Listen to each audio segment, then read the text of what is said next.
Maayong hapon sa tanan. The last time I was here, that was October 14, and the topic was about promoting your small business. And I specifically talk about marketing and sales and the 5 common objections that everyone in the sales field will experience. And so today, we're going to talk about a different thing, which is more about brand reputation. First of all, do you have a paper? Yes. Check. Check. Do you have a pen? Check. Okay. Do you know what a Venn diagram is? Yes. No, you don't know. Some of you know, some of you don't. Okay. All you have to do is draw a Venn diagram. This is how a Venn diagram looks like. It's 2 circles, and then it's intersecting with one another. All right? All you have to do is draw that. As much as possible, make it big because you're going to write a lot of things over there. On the left circle, please answer this. Your perception. What do we mean by this? Write the things that you know about yourself. What is your perception of yourself? Kung feeling nimo, if you feel like you are a good person, then write good person. If you feel like you're a singer, then write singer. If you feel like you're a dancer, then write dancer. Graphic designer, whatever. Your perception towards yourself. Isulat ninyo sa first na circle. Okay? So I'm going to give you 1 minute to do that. Go. The next step is for you to find a partner. Your partner, this is the second step, which is their perception. What does this mean? Ang imuhang partner, isulat nila ang ilang perception about you. So if a while ago you were writing about yourself, this time your partner will write their perception about you. Okay? So I'm going to give you 1 minute to do that. Basaha or i-observe ninyo ang inyong gisulat o ang gisulat sa inyong partner. The next part, kaning sa tunga, ang inyong kuan is where you want to be. Mean to say, inani ka karon, inani ang perception sa inyong partner, unsa ba ang gusto ninyo na perception about you? Mo nang ibutang sa tunga. How do you want to be perceived by the person, by the people, by everyone? Okay? Go. Did you realize something about yourself from the person's perception towards you? You are creating a brand. The best brand in the world to me is not Apple, it's not Coca-Cola, it's not Colgate, it's not all these companies. The best brand in the world is you. The person bringing the brand. When you talk about Apple, ang first na mahuna-huna ni mo si Steve Jobs man. Siya man nagdala na. See? So na-known ang brand niya. Yes, na-known ang Apple, but it's also about his contribution towards the company. You get it? When you start a brand, because we're talking about brand reputation, if you have a business or if you are an event organizer, that's really a good business nowadays, is that the first thing that you have to understand is you have to begin with an end in mind.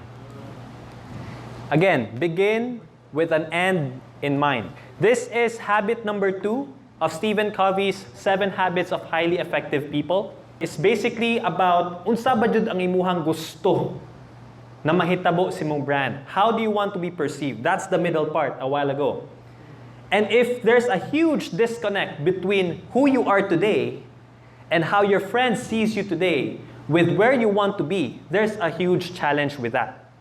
That's the most important thing as of now. You have to know where your direction is in order for you to do the things that you're going to do to achieve those things, to achieve that ambition.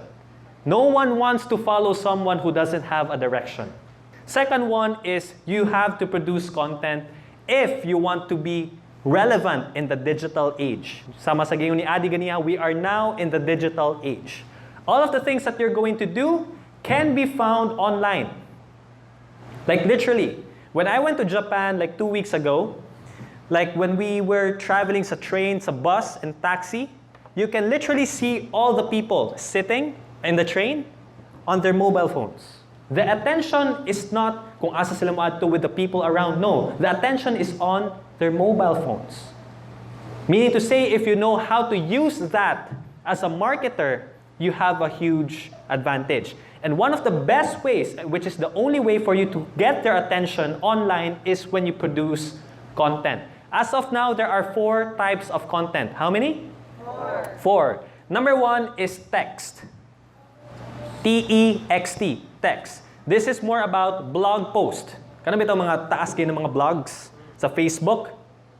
Diba? Those are text. That's one form.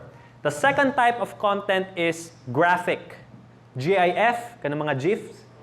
Naapot ay mga images, quote cards. That's graphic. Number 3 is podcast or audio.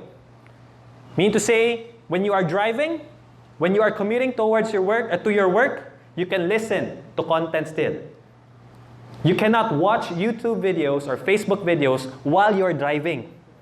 Delikado kayo na. But you can listen to audiobooks or podcasts while you are driving. That's the good thing about audio form. That's the third one. The last one, which is my favorite, is video. Video content, which is just like this one. Diba? Na video. You don't have to do everything. The first step is for you to figure out what's the most comfortable zone for you. Not everyone is good with video, but is good with audio. Sometimes, some people are good with text, with blogs, like they can really write good blogs, but that person can't do video. It's the same thing with a video person. How'd siya sa video, pero dili siya how'd sa text. So you have to figure out what's the best form for you and stay in that lane. The third one that you have to do is distribute content. And obviously, when you create content, if you're not going to market it, nothing is going to happen. Even if you have the best product in the world, the best service in the world, but if no one knows about it, it is useless. This is where sales, marketing, operations, accounting, HR has to work together. One shouldn't and cannot live without one another. It has to be a match. Where do you distribute your content? Facebook? Instagram? YouTube? Snapchat? Podcasts? And all these platforms. Do you have to put everything doon? No. Because if you're going to start pa lang, tapos lahat na, mahirapan ka mag-maintain. Sometimes it's easier to start and it's hard to maintain. When you create a Facebook account, it's easy. When you put a content every day on Facebook, it's hard. When you start distributing content, you don't have to create an Instagram account already. You don't have to create Snapchat, podcast, Facebook, YouTube, lahat dapat meron ka na susugod. Dili man. Pwede maka mag-start with Facebook lang. Focus on that, find ways to improve it, and when you see that there's traction and you have the capacity to expand, then you expand. If you start everything, mabuang man ka. Because the market of each platform is not the same. YouTube is like TV. You usually watch it at night. Pagka na before ka matulog. Facebook and Instagram are the tools that you use when you are in your pastime. Snacks, lunch, habang nagahulat si mga amigo, Facebook sa ka. Number 4, which is, mo ni ang kasagaran ginakalimtan sa mga tao. The most neglected part. And by far the most important thing is you have to engage with your audience. This is the most important thing. You have to engage with your audience. Imagine you are hosting a dinner in your house. And then all of the people, 20 people that you know, came into your house. And that wala ka. Kasi ma-feel sa matang weird man. Iba'y asa man kung nag-celebrate na wa man. Nilakaw di ay, tapos kamong 20 na mo dito sa iyahang balay. Nawala ang tag-iya.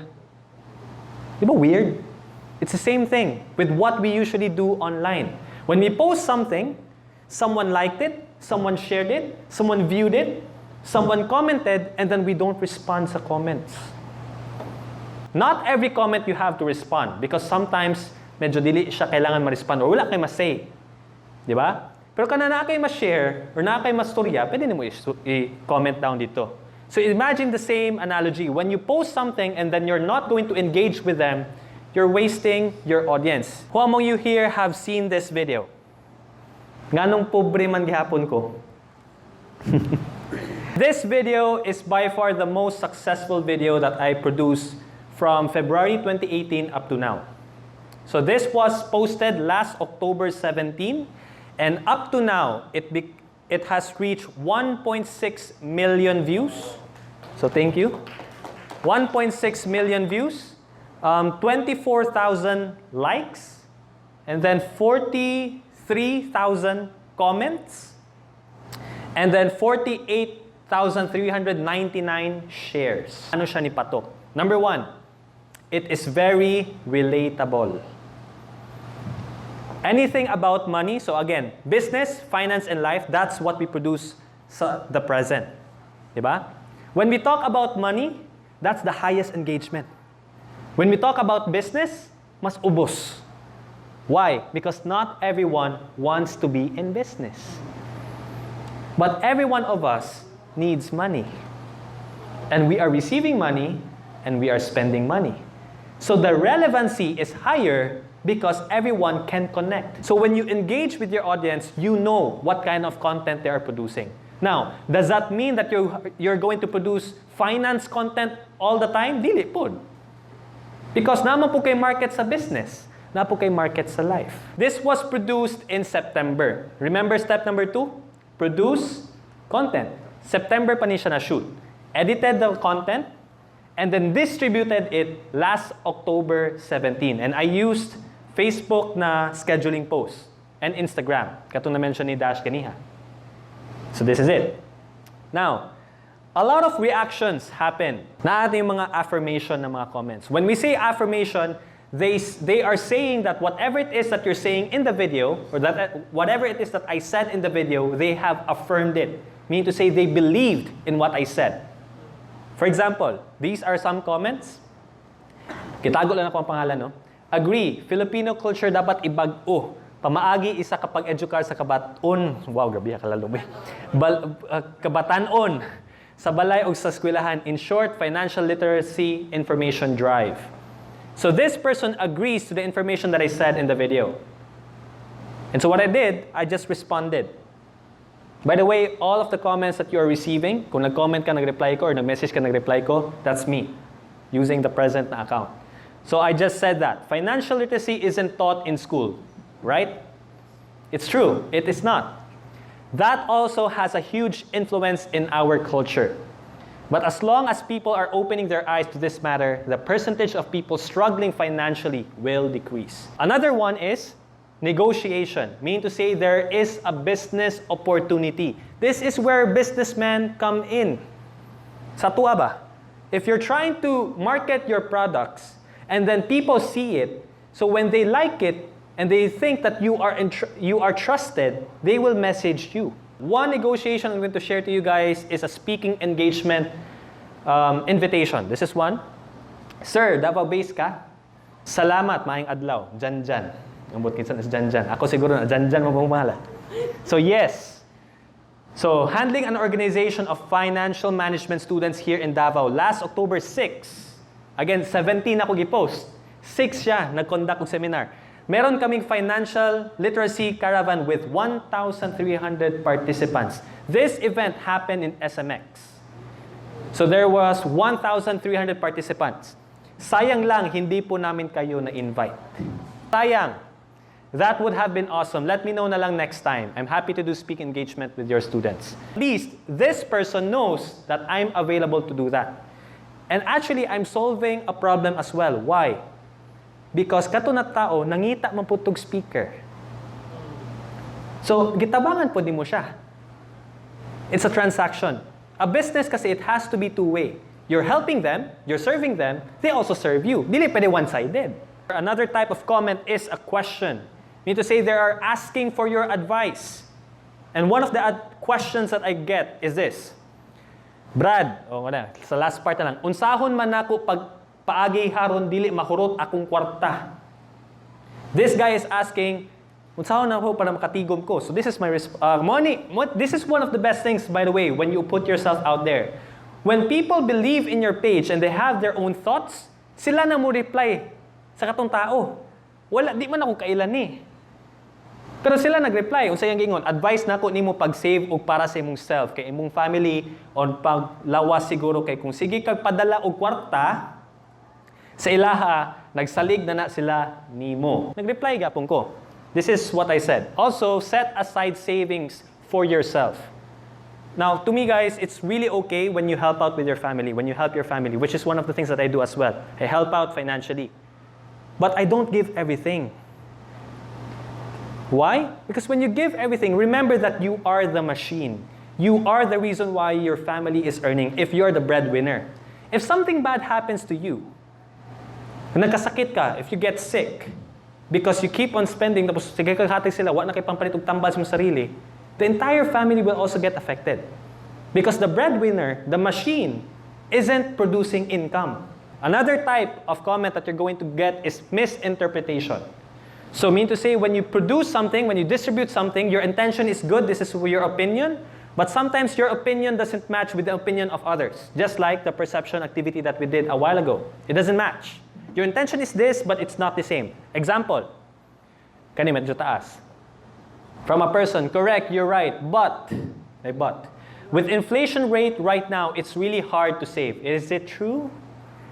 It's very hard to save money nowadays. Why? Because the expenditures, our expenses are going up and our income is the same. Or it's really hard to meet both ends. But your second and third options was right, meaning no need to help others who are in need. So ayang pagtuo sa akong istorya sa video, dili nimo tabangan ang uban.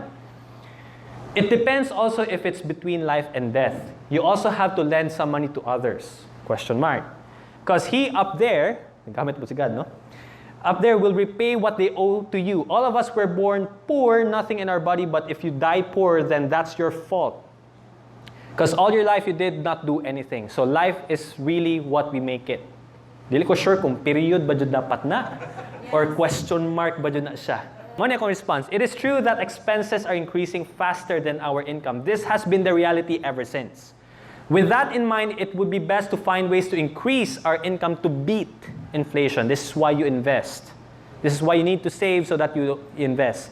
Sometimes atong thinking is mag-save tag kwarta para lang maidaplin. Remember, pag mabutang kag 1,000 sa aparador, after 1 year, 1,000 gyapon na. Kung mabutang kag 1,000 sa mga investments, it may be ka ng business opportunities, or kaya stock market, or kaya mutual funds, or kaya VUL, ay mo 1,000, na yung posibilidad mo na, na po yung posibilidad mo saka. So pili ka kung sa'yo mo gusto. About the lending, it's highly subjective to the situation. If it's a life or death matter, then go ahead and share what you have. But if it's not, let's take a step back and think what decision to make. You get it? Wala man ko nag-ingon sa video na pag once na yung mangayo sa imo or na yung mangutang sa imo ha, dili mo tagaan. Depende maguna. You have the choice. It's your money. So you have the right. Kung ikaw na bahala kung saan yung pagdiskarte. Kung wala ka mahatag, good. Kung di ka ganaan, ikaw bahala. It's your money. Just like it's your life. No one should dictate how you should live your life. Because it's your life. You have one life. Make it count. So ganon. Another one that I get is contradiction. Kumbaga sa bida, sa salida, kontrabida. Okay? Kani, medyo sakit ni yung giingon diri, no? Pero, i-share lang ako sa inyo. This is done by the same person. A lot of comments, the same person. Well, kung happy ka mamatay, mas impobre ka, why not? If saved a lot of money but then you are not happy, well, it's a big difference. Tinuod.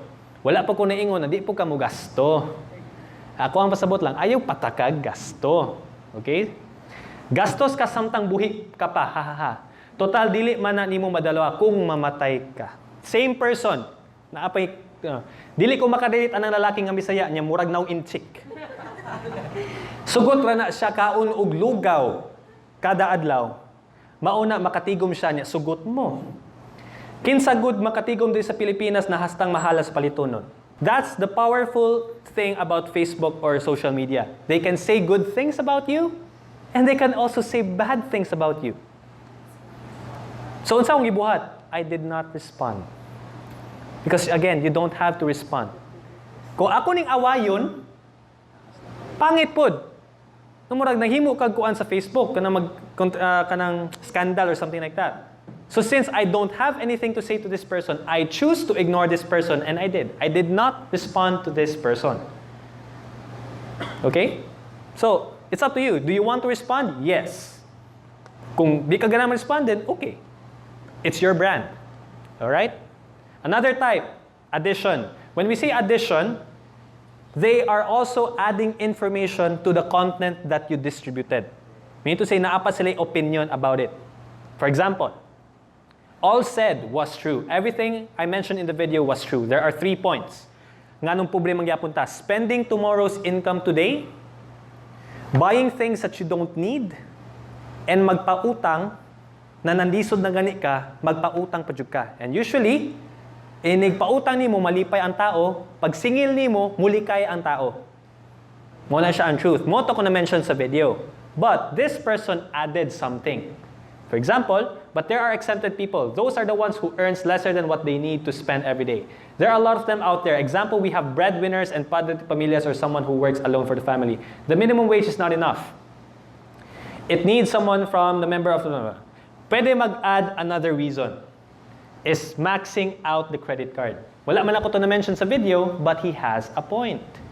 We are maxing out our credit cards and we pay the minimum due, not the outstanding balance. There's a huge difference between the two. Minimum due is makagamit niya po ko sa card, 80 lang imong bayaran, pero 6,000 imong bill, dili ka makat. Pero ang interest dito nakamapatay. Okay? So mo na yung point. Knowing that dako ang interest, use only when you really need it. Because it's the money we don't have. So, sa pagbayad, pay more than the minimum. Offset the interest. That's his opinion, or her, and it makes sense. Others. When I say others, kanang dili na ako ma-describe. Akong pangutana nga nung cute ka. The last part is you have to repeat steps 1 to 4. When you build a brand online. What are these steps? Always remember that you have to begin with an end in mind. Even if it's clear in the beginning, but sometimes as you go along your operations, you tend to forget about why you're doing it. So you have to remind yourself, okay, before I produce this content, before I distribute this content, why am I doing this? Begin with an end in mind. What's the goal? It's reverse engineering what you have in your mind. The second one is produce content. Sige jud kag produce. By the way, 2 types of producing content. It's either you create the content or document the content or experience. When we say create, you intentionally set aside time to create content. You talk to the video, to the camera, and ana. Documenting the content is just like this. For example, na ay camera diri karon, and everything that I said right now is documented. Number 3 is distribute content through Facebook and use Buffer. I personally use Buffer. I don't use Hootsuite. Buffer ang ginagamit. And then number 4 is engage with your audience. Always remember the analogy na nag-invite ka sa imong balay, unya wala ka. Di ba lain? So it's the same thing. When you post, someone commented, if you can leave your idea, your 2 cents, your comments, then respond to that person as much as you can. If you want to learn more about the content that we produce at least 1 video per week. Hopefully that you have learned something from this session. And I think we are going to have a Q&A a while later. So please remember your questions para ma-answer natin siya directly from your head. Thank you guys.